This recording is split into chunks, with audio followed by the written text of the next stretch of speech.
வணக்கம், welcome to orange candy.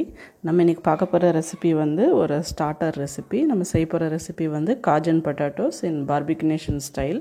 So அதுக்கு தேவையான பொருள் அதோட செய்முறை என்னன்னு பார்க்கலாம். அதுக்கு வந்து உருளைக்கிழங்கு தான் main ingredient. Usually baby potatoes இருந்தால் இந்த ரெசிபிக்கு வந்து ரொம்ப கன்வீனியண்ட்டாக இருக்கும், உங்களுக்கு எந்த கட் பண்ணுற வேலையும் இருக்காது. ஸோ இங்கே பேபி பொட்டேட்டோஸ் இல்லாதனால உருளைக்கிழங்கு வந்து நல்லா கழுவி வச்சுருக்கேன். இது வந்து நம்ம பைட் சைஸ் அளவுக்கு வந்து கட் பண்ணிக்கணும். ஸோ வந்து ஒன்று எடுத்து அப்படியே சாப்பிட்ற மாதிரி. ஸோ வாங்க ஃபஸ்ட்டு வந்து நம்ம இதை கட் பண்ணிக்கலாம். இப்போ பாருங்கள், நம்ம உருளைக்கிழங்கு வந்து சின்ன சின்ன பொட்டேட்டோ பேபி பொட்டேட்டோ சைஸ்க்கு வந்து கட் பண்ணிட்டோம். இந்த ரெசிபிக்கு வந்து நம்ம தோலோடு தான் யூஸ் பண்ணுவோம். ஸோ அதோட ஃப்ளேவரும் நல்லாயிருக்கும், கொஞ்சம் க்ரன்ச்சினஸும் கொடுக்கும். ஸோ இந்த மாதிரி கட் பண்ணிட்டு நம்ம ஒரு ப்ரெஷர் குக்கரில் போட்டு ஒரு 1-2 விசில் வரைக்கும் இதை நல்லா வேகிற வரைக்கும் வேக வச்சிடலாம் தண்ணி ஊற்றி.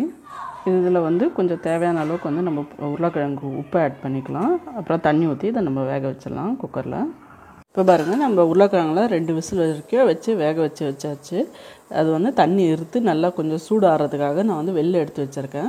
ஸோ இது வந்து நம்ம ஆயிலில் போட்டு ஃப்ரை பண்ண போகிறோம். அதுக்கு வந்து நம்ம ஃபஸ்ட்டு வந்து அவுட்டர் மிக்ஸ் ரெடி பண்ணிக்கலாம். அப்போ தான் வந்து நம்ம காஜன் பொட்டேட்டோஸில் பொட்டேட்டோஸ் சாப்பிடும்போது நல்லா கிறிஸ்பியாக இருக்கும். ஸோ ஃபஸ்ட்டு வந்து நம்ம அதோட அவுட்டர் மிக்ஸ் ரெடி பண்ணிக்கலாம். அதுக்கு உருளைக்கிழங்கு ஆறுற வரைக்கும்.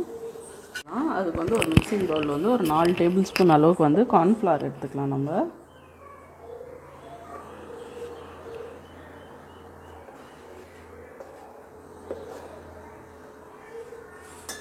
இது கூட வந்து 2 டேபிள் ஸ்பூன் அளவுக்கு வந்து நம்ம மைதா ஆட் பண்ணிக்கலாம். 2 டேபிள் ஸ்பூன் அளவுக்கு நம்ம மைதா ஆட் பண்ணிக்கலாம்.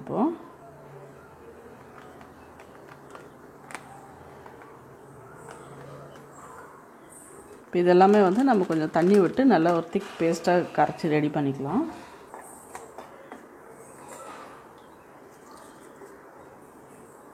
இப்போ பாருங்கள், நம்ம கட்டி இல்லாமல் நல்லா ஒரு பேஸ்ட் மாதிரி ரெடி பண்ணியாச்சு. ஸோ எப்பவுமே வந்து நீங்கள் எந்த குவான்டிட்டியில் ப்ரிப்பேர் பண்ணாலும் பரவாயில்ல, கார்ன்ஃப்ளவருக்கும் மைதாவுக்கும் வந்து 2:1 வந்து பங்கில் வந்து சதவீதத்தில் வந்து நீங்கள் எடுத்து கலந்து வச்சுக்கோங்க. இப்போ நம்ம இதை எடுத்து தனியாக எடுத்து வச்சலாம். வாங்க நம்ம உருளைக்கிழங்கு ரெடி பண்ணிடலாம். இப்போது இந்த ஸ்டெப்பு பண்ணுறதுக்கு முன்னாடி நீங்கள் ஒரு கடாயில் வந்து எண்ணெய் சூடு பண்ணி ரெடி பண்ணி வச்சுங்க. ஏன்னா நம்ம இது பண்ணோன்னே பேட்டரில் முக்கி எடுத்து டக்குன்னு நம்ம எடுத்து ஃப்ரை பண்ணிடணும். ஸோ வாங்க ஃபஸ்ட்டு வந்து நீங்கள் இன்கேஸ் பேபி பொட்டேட்டோ எடுத்திருந்தாலும் இந்த மாதிரி இல்லைன்னா கட் பண்ணி எடுத்திருந்தாலும் எடுத்து நல்லா ஒரு கட்டிங் போர்டில் வச்சு நல்லா இதை நெசுக்கி விடுங்க. இந்த மாதிரி கொஞ்சம் முடிஞ்ச அளவுக்கு கொஞ்சம் ரவுண்டாக வந்து ரெடி பண்ணிக்கோங்க. இதே மாதிரி வந்து எல்லாமே வந்து நம்ம ரெடி பண்ணி எடுத்து வச்சுக்கலாம்.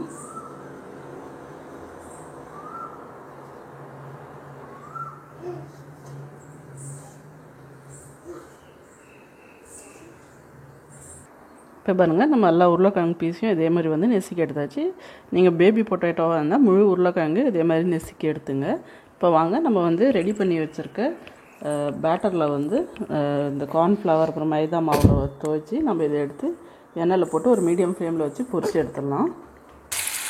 இது வந்து நம்ம ஷாலோ ஃப்ரை பண்ணிக்கலாம், ரொம்ப டீப் ஃப்ரை பண்ணோம்னா அவசியம் கிடையாது. ஜஸ்ட்டு பேட்டரில் முக்கிட்டு நம்ம வந்து அது வந்து நல்லா கிறிஸ்பாக ஆகிற வரைக்கும் மீடியம் ஃப்ளேமில் வச்சு ஃப்ரை பண்ணிக்கோங்க.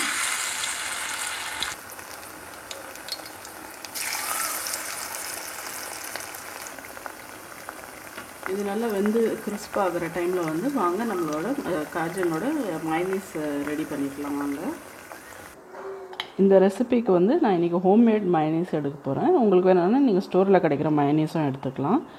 ஏற்கனவே வந்து நான் 2 மைனீஸோட ரெசிபி போட்டிருக்கேன் இந்த சேனலில். உங்களுக்கு வேணும்னா அதோட 2ஓட லிங்க்கும் வந்து நான் கீழே டிஸ்கிரிப்ஷன் பாக்ஸில் கொடுக்குறேன். நீங்கள் 2த்தில் எது வேணாலும் நீங்கள் இந்த ரெசிபிக்கு ஃபாலோ பண்ணிக்கலாம். ஸோ வந்து நான் ஒரு மிக்சிங் பவுலில் வந்து ஒரு 3/4 கப் அளவுக்கு வந்து நான் மைனீஸ் எடுத்துக்கிறேன். நான் இன்றைக்கி எடுக்கிறது வந்து கார்லிக் ஃப்ளேவர்டு எக் மைனீஸ் நான் யூஸ் பண்ணுறேன் இந்த ரெசிபிக்கு. உங்களுக்கு வேணும்னா நீங்கள் எக்லெஸ் மைனீஸ் கூட இந்த ரெசிபிக்கு யூஸ் பண்ணிக்கலாம். ஸோ ஒரு 3/4 கப் அளவுக்கு வந்து நான் வந்து மைனீஸ் எடுத்து ஒரு பவுலில் ட்ரான்ஸ்ஃபர் பண்ணிக்கிறேன். இப்போ வந்து இது ஒரு சைடு நல்லா கொஞ்சம் ஃப்ரை ஆகிடுச்சு. இப்போ நம்ம வந்து திருப்பி போட்டுக்கலாம். இப்போ பாருங்கள், இது மாதிரி நல்லா ட்ரான்ஸ்பரண்ட் ஆகணும். ஸோ ட்ரான்ஸ்பரண்ட் ஆகிட்டு நல்லா கோல்டன் ப்ரௌன் கலர் வந்துச்சுன்னா நம்மளுக்கு ஃப்ரை ஆகிடுச்சுன்னு இருக்கும். ஸோ வந்து நம்ம 2 சைடும் வந்து இப்போ திருப்பி போட்டு ஃப்ரை பண்ணிக்கலாம். இந்த காஜன் மயனீஸ் செய்கிறதுக்கு அந்த மயனீஸ் காஜன் மிக்ஸு கூட உங்களுக்கு ரெடிமேடாக மார்க்கெட்டில் கிடைக்கும். பட் நம்ம அதை ரெடிமேட் மிக்ஸ் யூஸ் பண்ணாமல் வீட்டிலே இன்றைக்கி செய்ய போகிறோம். ஸோ ஸோ இந்த மிக்ஸ் வந்து கொஞ்சம் ஸ்பைஸியாக தான் இருக்கும். இது அப்போ தான் வந்து கொஞ்சம் சாப்பிட்றதுக்கு நல்லாயிருக்கும், கிறிஸ்பியாக ஸ்பைஸியாக. அப்புறம் க்ரீமியாக இருந்தால் தான் இதோட டெக்ஸ்சர் அப்படி தான் இருக்கும். ஸோ அது சாப்பிட்றதுக்கும் நல்லாயிருக்கும். ஸோ நம்ம எடுத்து வச்சுருக்க 3/4 கப்பு மயனீஸில் வந்து ஒரு 1/2 ஸ்பூன் அளவுக்கு வந்து பெப்பர் பவுடர் ஆட் பண்ணிக்கலாம். இப்போ பாருங்கள், நம்ம உருளைக்கிழங்குலாம் நல்லா வந்து ஃப்ரை ஆகிடுச்சு, கோல்டன் ப்ரௌன் கலரில் நல்லா கிறிஸ்ப் ஆகிடுச்சு. இப்போ இந்த டைமில் வந்து நம்ம இது ஒரு பிளேட்டில் எடுத்து ட்ரான்ஸ்ஃபர் பண்ணிடலாம். ட்ரான்ஸ்ஃபர் பண்ணிட்டு நம்ம அடுத்த பேட்ச் வந்து இதில் ஃப்ரை பண்ணி போட்டுடலாம். இப்போ 1 டீஸ்பூன் அளவுக்கு வந்து மிளகாத்தூள், அப்புறமா 1/2 டீஸ்பூன் அளவுக்கு வந்து சில்லி ஃப்ளேக்ஸ், ஒரு 1/4 டீஸ்பூன் அளவுக்கு வந்து மிக்சட் ஹர்ப். நீங்கள் எந்த மிக்சட் ஹர்பனாலும் யூஸ் பண்ணிக்கலாம். உங்கள்கிட்ட வந்து கார்லிக் பவுடர் இருந்தால் கூட நீங்கள் யூஸ் பண்ணிக்கலாம், அதோட ஃப்ளேவரும் நல்லாயிருக்கும். பட் நான் ஏற்கனவே வந்து கார்லிக் ஃப்ளேவர்ட் மயனீஸ் யூஸ் பண்ணுறதுனால நான் வந்து கார்லிக் பவுடர்லாம் ஆட் பண்ணலை. ஸோ இது எல்லாமே நம்ம நல்லா மிக்ஸ் பண்ணி விட்டுக்கலாம். அப்புறமா இதில் கொஞ்சம் உப்பு ஆட் பண்ணிக்கலாம். நம்ம கொஞ்சமாக ஆல்ரெடி மயனீஸில் அப்புறமா உங்களுக்கு உப்பு இருக்கா எப்படின்னு பார்த்துட்டு நீங்கள் அதுக்கேற்ற மாதிரி நீங்கள் வந்து உப்பு ஆட் பண்ணிக்கோங்க, உங்கள் டேஸ்ட்டுக்கு ஏற்ற மாதிரி. இதெல்லாமே நம்ம நல்லா கலந்து விட்டுடலாம்.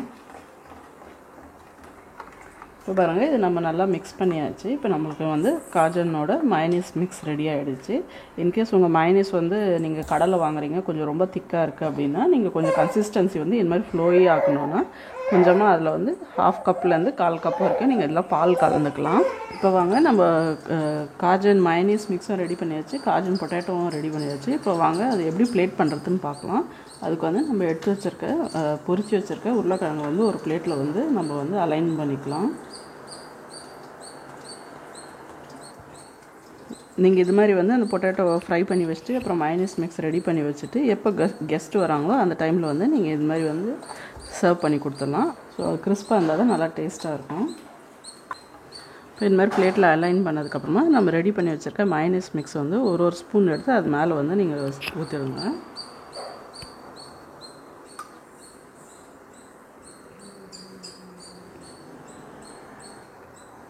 இப்போ வந்து அது மேலே வந்து நம்ம பொடியாக நறுக்கின வெங்காயத்தை வச்சு கொஞ்சம் இது பண்ணிடலாம், டாப் பண்ணிடலாம். அப்புறமா ஃபைனலாக கார்னிஷ்க்கு வந்து நம்ம பொடியாக நறுக்கின கொத்தமல்லி மேலே ஆட் பண்ணிக்கலாம்.